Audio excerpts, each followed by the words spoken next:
नमस्कार दोस्तों, स्वागत है इंस्पायरिंग अमोन यूट्यूब चैनल पर। दोस्तों, आज के समय में सभी लोग किसी न किसी रूप में मांसाहारी भोजन का सेवन जरूर करते हैं, परंतु क्या आपने कभी सोचा है कि जो मनुष्य मांसाहारी भोजन करते हैं और फिर ईश्वर की पूजा करते हैं, क्या ऐसे मनुष्य की पूजा ईश्वर स्वीकार करते हैं? अगर नहीं सोचा तो आज मैं आपको इसी सवाल का जवाब बताने जा रहा हूं, जिसका वर्णन स्कंद पुराण और भागवत गीता जैसे हिंदू धर्म ग्रंथों में विस्तार से किया गया है। अंशाहारी भोजन सात्विक लोगों के लिए सही है या नहीं? तो दोस्तों, आपको बता दें कि स्कंद पुराण के 3 अध्याय में बताया गया है कि जो मनुष्य मांस खाता है उसके जीवन को धिक्कार है। ऐसे मनुष्य को ना तो मृत्यु लोक में सुख मिलता है और ना ही मृत्यु के बाद दूसरे लोक में सुख मिलता है।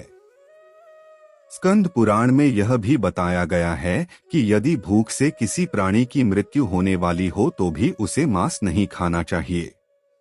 इतना ही नहीं, स्कंद पुराण के अनुसार भगवान शिव उन लोगों की भक्ति पूजा कभी स्वीकार नहीं करते जो लोग मांस मदिरा का सेवन करते हैं।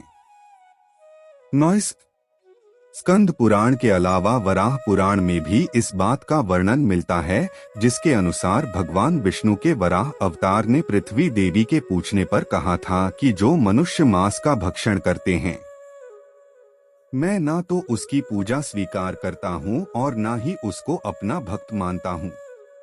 साथ ही भगवान विष्णु के वराह अवतार पृथ्वी देवी से यह भी कहते हैं कि जो मनुष्य मछली या दूसरे पशुओं के मांस का सेवन करता है, मेरे लिए उससे बड़ा अपराधी और कोई भी नहीं। इसके अलावा भागवत गीता में भगवान श्री कृष्ण ने यह भी बताया है कि मनुष्य को क्या खाना चाहिए और क्या नहीं। भगवान कृष्ण के अनुसार मानसिकता भोजन है, जिसके सेवन से मनुष्य की बुद्धि क्षीण होने लगती है और मनुष्य अपनी इंद्रियों पर से नियंत्रण खो देता है। उसके बाद मनुष्य ना चाहते हुए भी कई तरह के अपराधों का भागी बन जाता है। और ऐसा मनुष्य जब मेरी पूजा करता है या मुझे याद करता है, तुम्हें उसके पास नहीं जाता हूँ। इसके बाद भगवान श्री कृष्ण गीता में कहते हैं कि मांसाहारी भोजन राक्षसों के लिए है, ना कि इंसानों के लिए। भगवान गीता में भगवान श्री कृष्ण ने आहार को 3 भागों में विभाजित किया है, जो कि रास से तामसिक और सात्विक भोजन है, जिसके अनुसार सात्विक भोजन लंबी आयु देने वाला, मन को शुद्ध करने वाला, बल बुद्धि प्राप्त और तृप्ति प्रदान करने वाला है। हिंदू धर्म में मांस खाना सही है या नहीं, इसके बारे में कई लोगों को भ्रम है और इसका मुख्य कारण यह है कि लोगों को धर्मशास्त्र में वर्णित ज्ञान का न होने।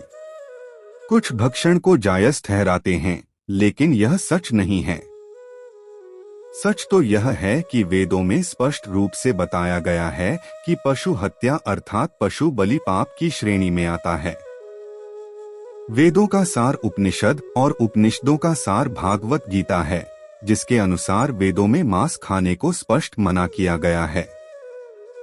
वेदों में बताया गया है कि जो मनुष्य नर, अश्व अथवा अन्य किसी पशु का मांस का सेवन कर उसको अपने शरीर का भोग बनाता है, गो की हत्या कर अन्य जनों को दूध आदि से वंचित करता है, उससे बड़ा पापी इस सृष्टि में कोई भी नहीं।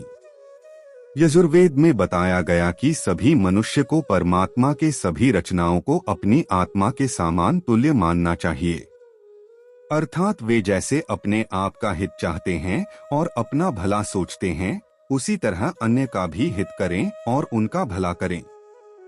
लोगों का तो यह भी मानना है कि वेद अथर्व वेद में भी कहा गया कि मनुष्य तुम चावल, दाल, गेहूं आदि खाद्य पदार्थ आहार के रूप में ग्रहण करो। यही तुम्हारे लिए सबसे उत्तम और रमणीय खाद्य पदार्थों का भाग है। तुम किसी भी नर या मादा की कभी हिंसा मत करो। वह लोग जो नर एवं मादा भ्रूण और अंडों के नाश से उपलब्ध हुए मांस को कच्चा या पकाकर खाते हैं, तुम्हें उनका विरोध करना चाहिए। नॉइस इसके अलावा रघुवेद में भी बताया गया है कि गाय जगत की माता है और उनकी रक्षा में ही समाज की उन्नति है। मनुष्य को उनके समान सभी 4 पैर वाले पशुओं की रक्षा करनी चाहिए। वहीं गरुड़ पुराण में भगवान विष्णु पक्षी राज गरुड़ को एक कथा सुनाते हुए कहते हैं कि जो मनुष्य मांस का भक्षण करता है या फिर मदिरा का सेवन करता है, उसकी भक्ति या फिर पूजा कोई भी देवता स्वीकार नहीं करते और ऐसे मनुष्य को ना ही कोई देवता मदद करते हैं। इसलिए मनुष्य को चाहिए कि वह सात्विक भोजन करे ताकि उसके जीवन काल और मृत्यु के बाद भी ईश्वर की शरण मिल सके। आगे भगवान विष्णु कहते हैं कि जो मनुष्य स्वाद के लिए दूसरे पशुओं की हत्या करता है, उसे मृत्यु के बाद पशुओं की उसी योनि में कई जन्मों तक भटकना पड़ता है और वह भी उसी तरह मारा जाता है जिस तरह खाने के लिए उसने पशु को मारा था। नॉइस मित्रों, वैसे भी और भी कई चीजें भगवान ने हमें दी है खाने को, तो ऐसे में जानवरों को मारकर क्यों पाप के भागी बने। गरुड़ पुराण के अनुसार भी मांस खाना पाप माना जाता है। हिंदू धर्म का कोई भी ग्रंथ ऐसा नहीं है जो मांस खाने के लिए प्रेरित करें। गरुड़ पुराण में भी मांस खाने को लेकर काफी कुछ बताया गया है। गरुड़ पुराण के अनुसार जो लोग मांस खाते हैं वह कलयुग में राक्षस माने जाते हैं।